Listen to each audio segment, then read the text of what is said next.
I am indeed very shocked and sad by what happened in Camp Ashraf on 1st of September this year. 52 innocent and defenseless refugees who were all officially declared protected persons were executed one by one with their hands tied behind the back. This is worse than any crime we have seen in recent years in Camp Ashraf and in relation to the Iranian opposition. It is totally unacceptable and cannot be tolerated. We need to seriously rethink our relations and policies towards Iraq as well as Iran. In the European Parliament, we have been very actively following the events in Ashraf, and we will do everything we can to ensure that the 7 hostages are released and that those responsible for this barbarity are brought to justice.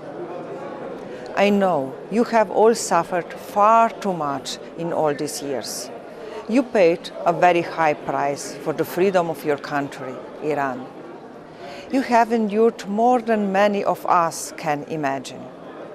But at the end of the day, I believe that despite all killings and murders of your beloved family members and friends, your ideas and the values that you defend for democracy and human rights are prevailing. The dictators know that their days are numbered and your ideas will win in the end.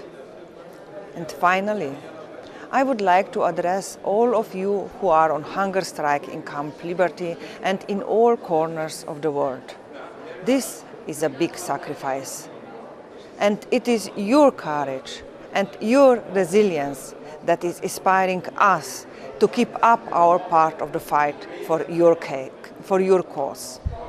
And we will continue to do so until the day freedom and democracy will finally come to Iran.